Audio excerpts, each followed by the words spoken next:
Della Promo on the whistle.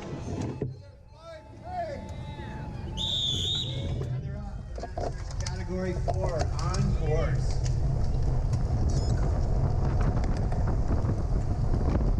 Welcome to Seriously and the 2019 Giro of San Francisco. This was the second race of the day, and the temperature was really nice. I think it was just around 60 degrees. The wind was pretty mild and really had only an impact on the finish of the course. Maybe a few spots between buildings, but pretty minor for the most part. So that was very, very nice. Don't know a ton about this course. I had not ridden it except for one little warm-up lap before this. Did note that there is this slight hill section. Later on in the race, this did become more significant. We can talk about that. But the course is decent. There's definitely some spots to watch out for.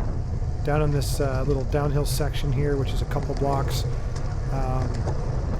Right around the white line, a little bit to the left of it, as you get further down, it's not the greatest pavement, and it kind of switches back and forth where the nicer line is. There's some to the left and some to the right, and I seem to use a bit more of the left side of the road, but I don't know how bad you could tell or the bumps, but I sure wanted to keep my hands on the handlebars. It was definitely jarring enough that I was going to be concerned. This corner up here also had some stuff on the inside, and we'll take a look. There's this crack here you're going to see to the left. I need to stay left of that, and there's also a drain to the right here. I had my chain come off going to the right side of that crack, so for the rest of the race I made sure I was to the left of that as much as I could be. This is the finishing straight corner here. I think it's a couple hundred meters long. As you can see back there, there's it's kind of bucket loader or ladder truck that was right in the way of the exit. They said they were going to try to move it, but they certainly did not. So no big deal. It didn't factor in any negative way. It was just certainly something to be cautious of. This is the only left-hand turn of the entire course, and there was a decent amount of bumps, more so in this corner right here to the right, especially on the inside. You could really feel it jarring. This corner up here to the right, there is another drain that's very significant, and you're going to see it right here up there just left the curb. I end up having to slow down here, and this Mike's Bikes gentleman to the left here slides in front of me. That was it was a concern I needed to note for future laps, and definitely later in the race I didn't want to have to go through that or lose any positions. So just taking notes here as I go around to make sure I follow the lines that I've learned that are a little more conducive to, I think, to comfort and speed. Just trying to be smart about the race. You know, having a plan and trying to think about the course and things like that really helps me to not get so worked up or overly concerned about the race. I mean, there's certainly danger, and that's a part of the risk we all take. But I found myself earlier this year in the Golden State Stage race. I don't know if it was the number of people or whatever, but I really just let myself get too worked up about the race. And, you know, I decided after that I needed to focus on what's important. And to me, the emotions going into this race were, I think, curbed a little bit in that, you know, I wanted to do well and I always wanted to be safe, but I wanted to focus. I wanted to focus on the course and try to break down as quickly as I could, you know, where I wanted to be, start practicing the corners. At the Sassoon race, I felt like I did a really good job of breaking down the corners and preparing for the laps later in the race where it'd be faster and kind of having a plan. And though that didn't work out perfectly, it felt very comfortable.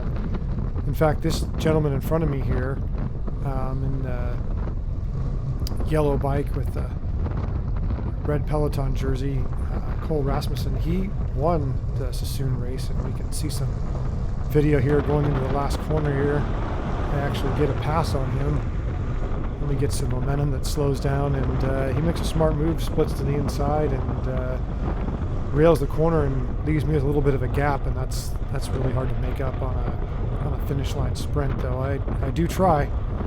And so I didn't know all the riders in here, but I did know that Cole, he'd made a smart move before, and he had a decent sprint at least, so I knew that I wanted to focus on him. I knew that Dolce Vita had 2 riders, so I was looking out for the kind of teamwork that those guys might do together. I was also noted that the San Jose Bike Club had 2 riders in here, and Matt was fortunate enough to give me some of his video from his rear camera, which we'll see here in a little bit, to get another perspective on this race, which was kind of nice just to have more than just my handlebar cam here. But in general, I was feeling pretty good, especially early on here. The pace wasn't really crazy. Been a couple little moves, mainly focused around preems, and the group had some surges and sometimes it moved, but it never felt like we were in super danger of getting into a breakaway going away or nothing. So I was feeling pretty comfortable. I had a situation here where I believe this is the corner where I tell this gentleman I'm inside, and he moves far to the left. We had talked about it after the race, and he thought that me saying inside meant that he had to give up that corner, which all created a gap that I had to pull back here.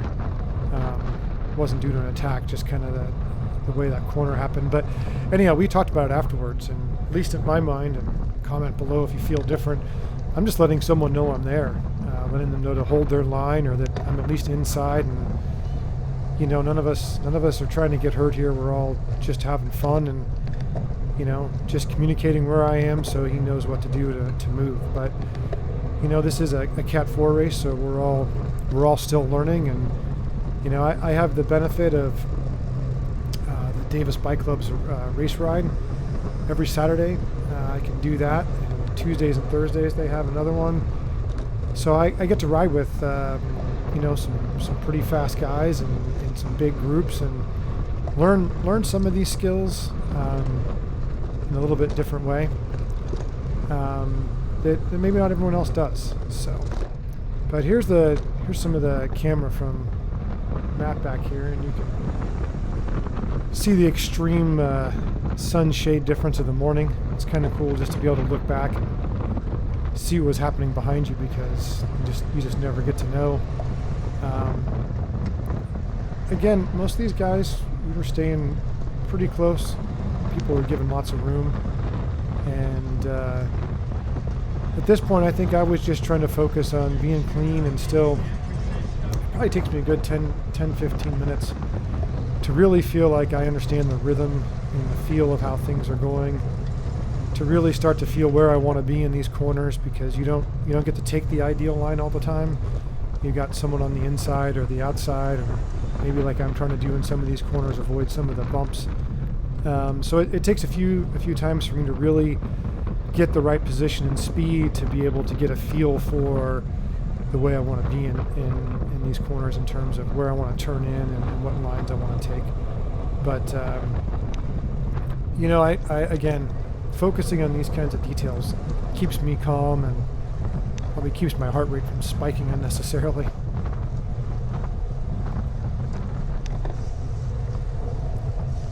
For a long time I'd thought about racing, several years before I actually did, and sort of regret not racing a little sooner. But I think you gotta do what's comfortable for you. And when I first started riding, cycling was never really about racing. It was about fitness and doing something about being out of shape and a little overweight, and just something that was outdoors and felt good. Just kind of slowly progressed from skills ride I do, Kevin's skills ride up here in Davis on Tuesdays and Thursdays, and kind of led into a big century I did, and riding with a race team, and just kind of knowing what they were doing based on what I'd learned, and getting into the race rides and just, I don't know, something about being in the race really was appealing to me, but at the same time it intimidated me. And so it took me a while to feel comfortable enough to do it. And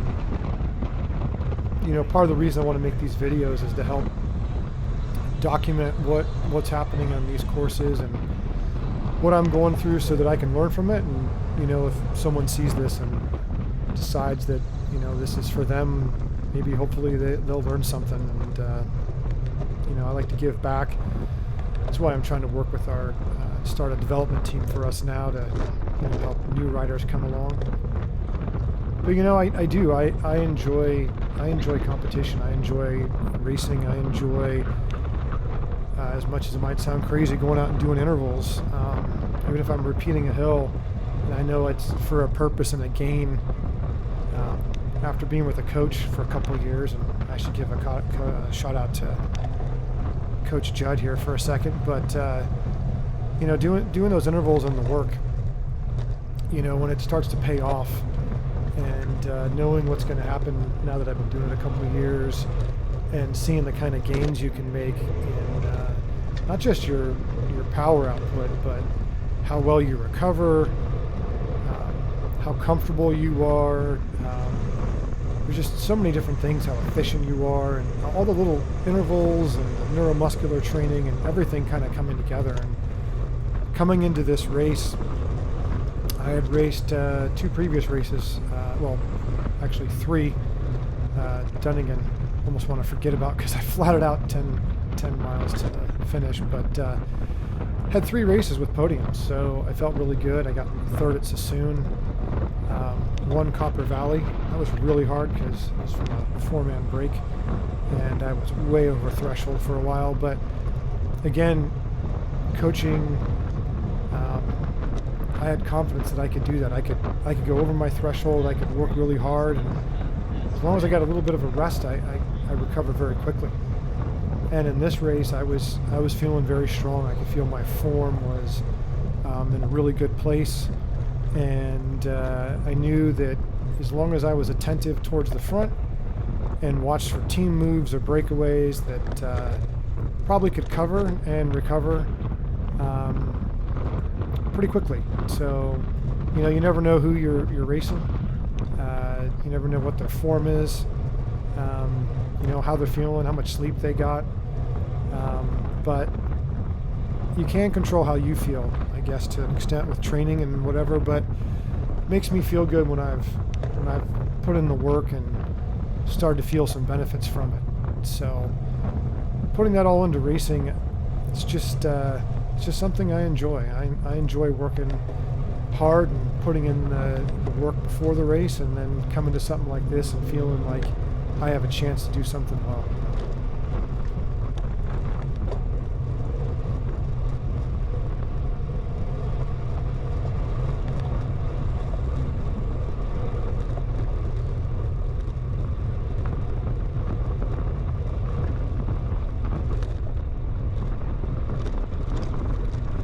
So although we had talked about this course, I still hadn't learned it at this point in the race. And right here I go to the inside of this corner. You'll see me slow down. I don't know if you can hear it, but my chain had come off.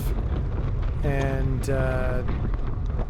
through, I think, just experience, I started to pedal real soft and easy. And fortunately, the chain came back on. And I had to make up a little bit of a gap here, but it wasn't at a critical time, so it wasn't that significant. But again, knowing the course and learning it as you go, so that you don't do that when it is a significant time. Not only does it keep me calm, but it keeps you in the race, or at least can help. So you probably heard the announcer announce that it was a preem lap. And for anyone that doesn't know, what that means is that there's some kind of prize or points or whatever at the conclusion of the next lap. Typically what that means is, depending on how many people are in the race and how sporting they're feeling, if someone's going for that, it can be a free launch for a breakaway, because they know someone's going to go sprint for it. They'll probably get a little separation from the field. I was at a race last year at the end of the season where there was a late preem. I think it was with like 2 or 3 to go, and they successfully broke away from the field because of it. And it's really hard because if there's a preem every 15 minutes or so, which seems to be the theme, maybe sooner sometimes, you got to cover that, and you can't cover them all. So maybe paying attention to the late race ones are more important, but in all reality, a breakaway could come from a preem like that, and it's kind of interesting to me. I've never really raced for a preem before, but sometimes it can be significant amounts of money. I think in this race they were like $10. I know certain series have points associated with some of those. So again, there's a purpose to it. They definitely spice things up and give people a chance. And as you can see here, going to the last straight, we're dropping a little bit of power just to match the acceleration, even though we're in the back. And you can see we're a bit more strung out than normal. Looks like one guy went off the front there pretty far. But again, we all come back. So you just have to deal with that in a race. Just, an attack could come at any time, but when they announce a preem lap, they announce it pretty loud, and they usually ring the bell so we can all hear it. But it's definitely time to queue up and pay attention. And as you can see here, now everyone's sort of taking a chill after that, and there's no real threat. We're kind of just riding a little bit spread out left to right as opposed to in a straight line. It's always an indication of how hard we're going.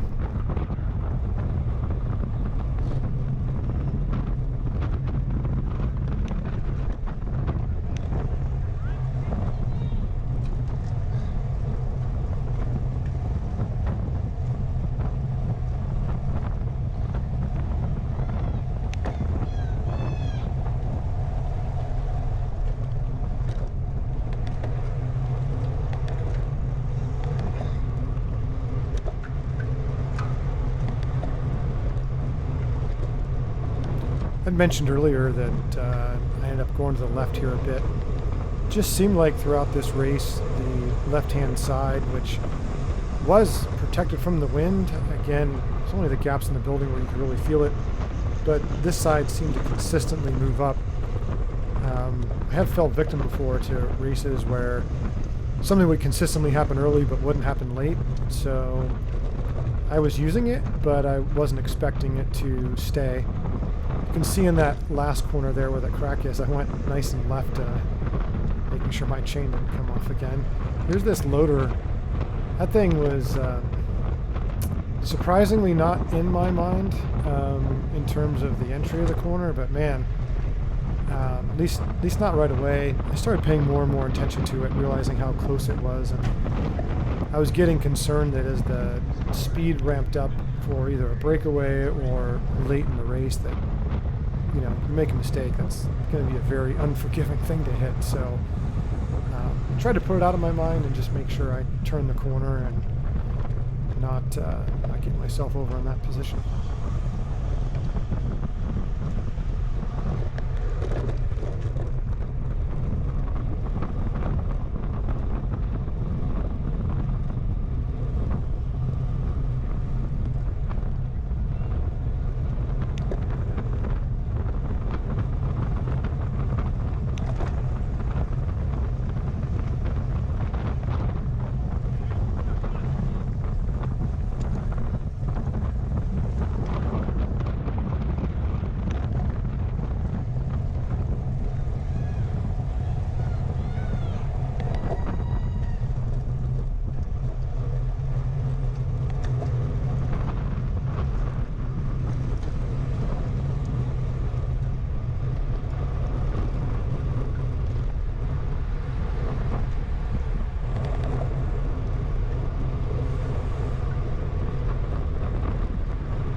So one of the things I'm always looking at is how well people corner, and not picking on this gentleman, but he goes really wide here, and maybe he had his reasons.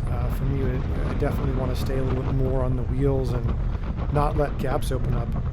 At the Sassoon Harbor criterium, there were several times I passed a couple riders simply because they were leaving bigger gaps. And every time you leave a big gap, especially when the speed's high, you just got to ramp up and put in so much energy to cover that.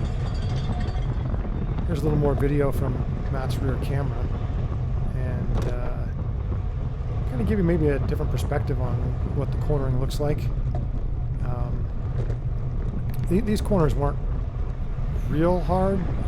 Again, you know, we're earlier on in the race, so we're not reeling it the same way we will be in the end. But the corners, watching how people go through them and just getting a feel for the riders is definitely something that I pay attention to a lot.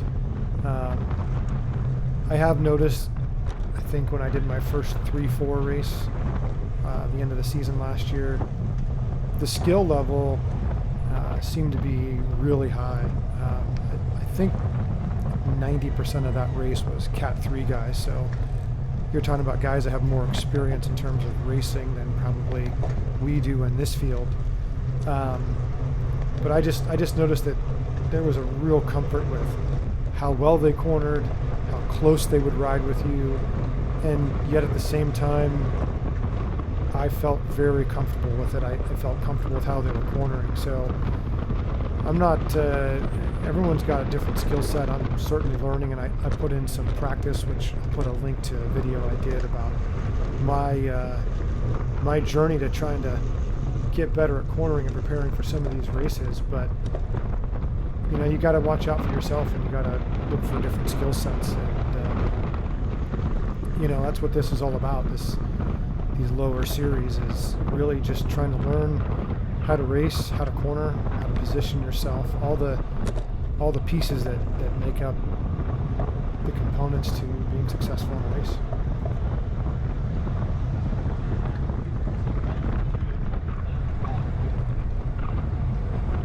In a second here, you're going to hear someone call inside to me as we go through the corner. And the nice part is this really lets me know to hold my line and that someone is there. So I appreciate it. Gentleman named Drew told me after Sassoon Harbor that I had not done that, that I was not calling out when I was inside or outside. And you know, whether it's just something I haven't experienced due to the races I've been in, or it's a different culture, I found it very helpful for me.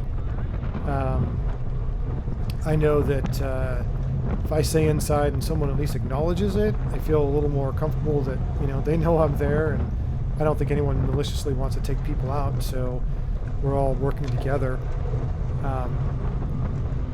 It's just one of those little cultural things I think you just pick up as part of what to do, and I guess it's also easier when the race is a little easier and you can breathe, and it's probably a little harder later in the race, but I think it's even more important at that time. So I was making a conscious effort throughout this race to listen for people, you know, letting me know where they were, as well as making sure I said to people where I was.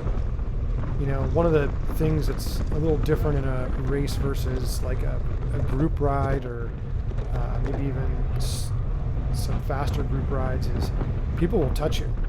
If you get too close, they'll put a hand on your hip maybe, or they'll point an elbow at you, and you know, you'll feel it in your side. None of that's like meant to be Mad Max Warrior kind of stuff. Like, no one's really trying to push each other or hit each other, you know, and disrupt their line. It's more of a communication of I'm here, and you know, letting people know what's happening in terms of how much space they can use. In a race like this, in any group ride, you need to avoid sudden lateral movement. I generally try to, you know, if we're going in a straight line, if I'm going to move left or right, I try to do it in such a fashion that if there was someone behind me, they were overlapping their wheels, which I would hope they wouldn't, but ultimately we do some, that, you know, if I move slowly enough, they can move with me or have enough time to protect themselves, not cause an incident for me or someone else behind them. You know, it's the gentleman art of hey, we're here to. I'm sure everyone starts this race with the hope in their mind that they're going to win, with the hope that they're going to have a good result, because I'm sure they've all been training hard and working hard. There's a spirit of competition with all of us, but at the end of the day, I think we got to be gentlemanlike in this race, and in the races I've been in before, I've really felt that. I mean, people have made some really solid corners and moves, and pushed the envelope a little bit, but nothing that I felt was dangerous. And in this race, I didn't feel it either. I didn't feel anything that was really dangerous in any fact, or any fact anyway. In fact, I'd say it was very gentlemanlike.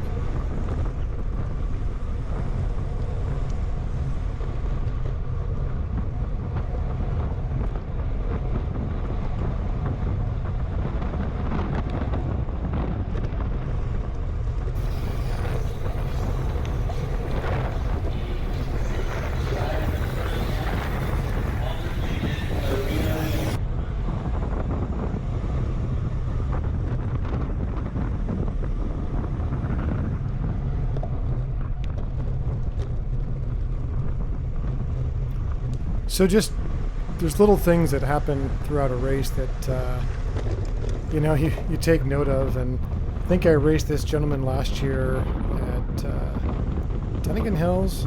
It's this gentleman here in the Mike's Bikes jersey. He just sweats profusely, and it's a little bit of rain behind him. And in fact, right here, I remember getting some sweat on me as we were going up this hill. And it just reminded me of that. There's so many little things that happen throughout a race. And, I guess I noted for myself that I didn't want to be directly behind the guy. No offense. I'm sure I sweat too. I don't know if I drip it off, but I know when I mentioned it to him before in a race, he had said, yeah, he knew that. So it's one of those little things.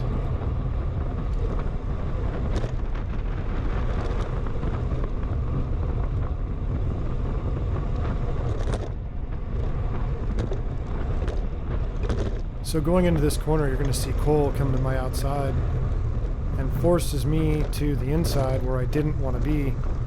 There's nothing wrong with this move at all. And, it's just one of those things where you're racing, and he clearly wanted to move up, and certainly it was a good time coming down the hill. Probably had a little momentum behind us. But it put me into that area where my chain had come off, and I didn't want to be, but it's part of racing. You can't always have what you want, do what you want in the exact position and time that you want, but you can try. You can do those things, and I did note that move. I mean, we weren't at max speed, but it was another reason why I wanted to be maybe a little bit more left of that line. I might be able to carry a little more speed through that corner.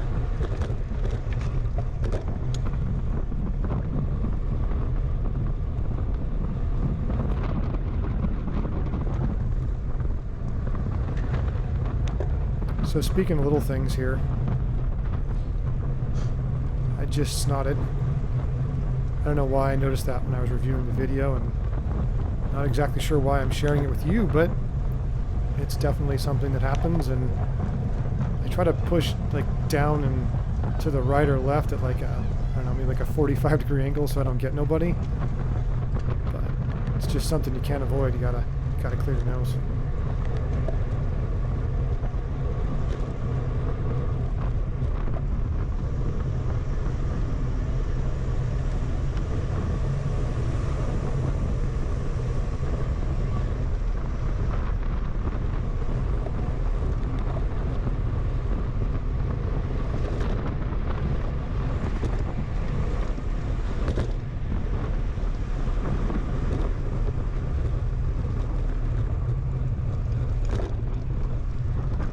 So here's another little moment where I called to the outside of somebody.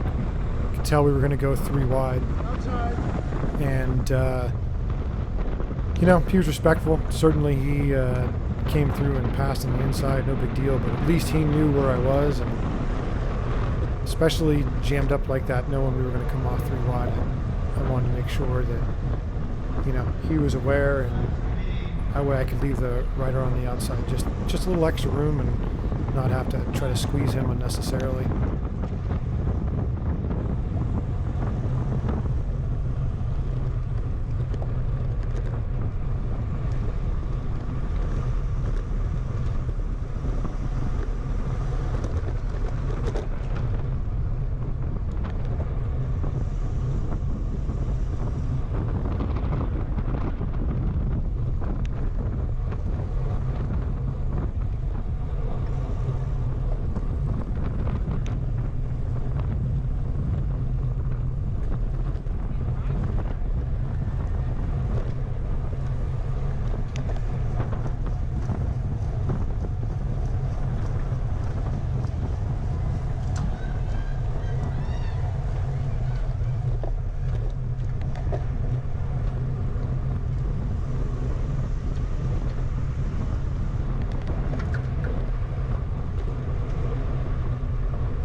So we're getting to within about 10 minutes of the finish here, and I definitely, in this point in the race, I'm still feeling really good.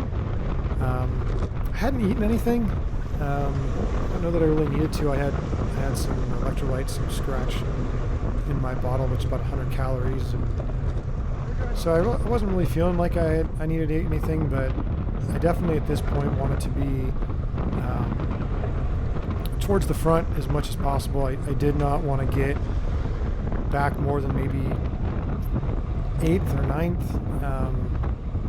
I just felt like this is the time where I wanted to be more attentive, and if I had to spend a little bit more energy being up front, I was okay with it. Again, the pace wasn't crazy, so if it had been a really hard pace, that might have been a little harder, but I just felt, for me, for where I was at this point in the race, the smart move was to stay towards the front and be attentive. Right now we've got Cole in front of me, who I know has got a decent finish, and we've got this San Jose Bike Club rider up here, Matt. Again, thank him and his bike club for sharing their video. But I know this is the time where maybe they're trying to put in a move and do whatever to win the race. So I'm just being very attentive, and as you can see, we're definitely moving at a pretty good pace. I don't know that I trusted my GPS speed on here. It seemed to jump around awfully quick sometimes. I think in between these buildings and a couple of the corners, it wasn't ideal. Here you can see me get cycled back, and I kind of noticed something maybe later on in the race about I wanted to be not just on the left side going down this, but I wanted to come down the left side. It seemed like people kind of spread out to the right a little bit more, so I was definitely thinking about how people were riding and where people were slowing down and causing, because now I'm not too far back, but I'm definitely going to put up a little bit of energy just to make sure I'm staying up here and work my way back up and try to avoid the next lap of being in that position where I lose some spaces.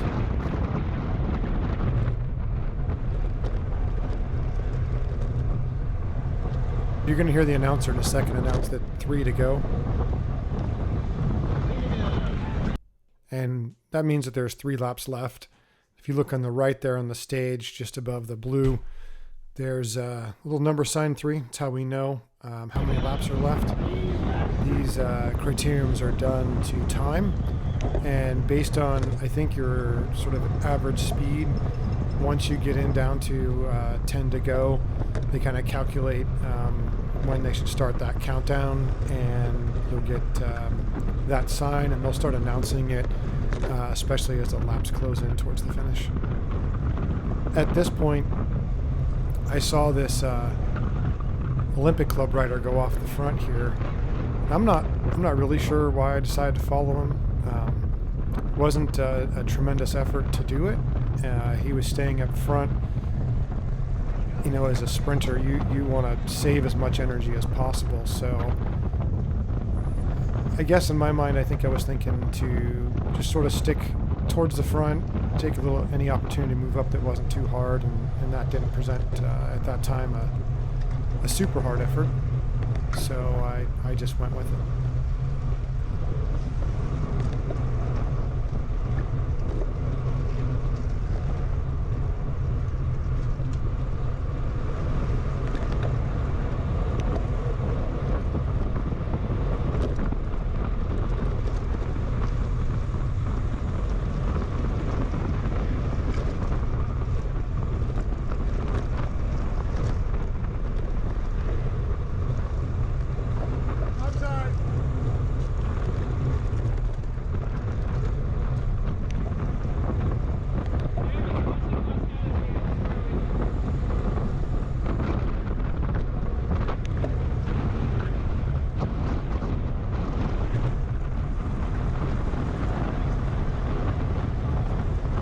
Coming up on 2 laps to go.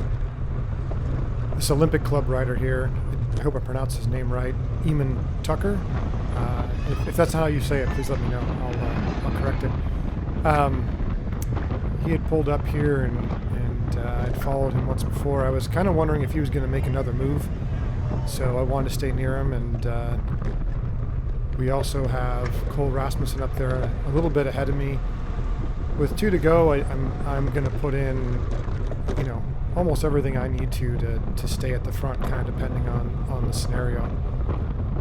And as we go up this last hill here, I did notice that the Olympic Club rider here goes off to the left and definitely starts to dig. And for some reason, I just kind of had a feeling I needed to go with him. And so I'm putting in a pretty big dig here, over 700 watts for a bit, just to get up to him and get on his wheel.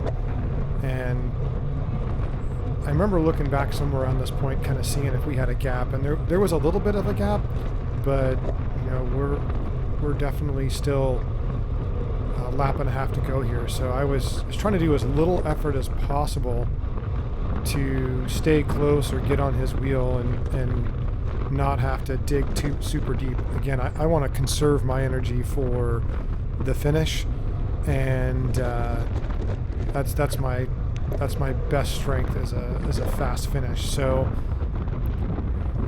I stayed on his wheel.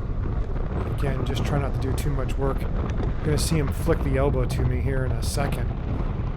I ignore his call to come around because, as you can see here, the field is all together. So I have no interest in going to the front and doing extra work before the final finish. I want 15 seconds to finish, not a minute and 15 seconds. So anyhow, I decided to stay on his wheel because he's staying up front, and though my heart rate's pretty high here, with the fitness I have and the training I've done specific to cardio work, I know that this is pretty sustainable for me for the amount of time that's left in the race. So I'm not overly worried. I do want to conserve more than I am. And here Eamon just takes off. And it's going to come to a decision point for me. And right here, I had to make a decision because I was putting out a lot of watts. And I decided and kind of hoped, just like last lap, a little bit of a gap wouldn't be a big issue. And I knew the riders were right behind me. So I just kept it around 480, 500 watts. And just like this rider comes around me here, I was kind of hoping for, conserving energy. And in some of the races I've done and a lot of the race rides I've done, this amount of a gap going to the finish shouldn't be of a major concern. They should be able to bring that back. And I was hoping with this little surge we have right here that we would catch him, and it would play to my strength of a fast finish the last 15 seconds. Right about here, I'm getting pretty worried because we're going through these corners decently fast, but he's got enough of a gap. And I was thinking about starting my sprint early anyways, and then I see Cole kind of surge to the right there, and I saw that as a moment of possible hesitation. I went, but as you can see, it's too late. Congratulations to Eamon Tucker from the Olympic Club. I won the field sprint, but I can't help but wonder if I stayed on his wheel, if I would have had a chance to come around him.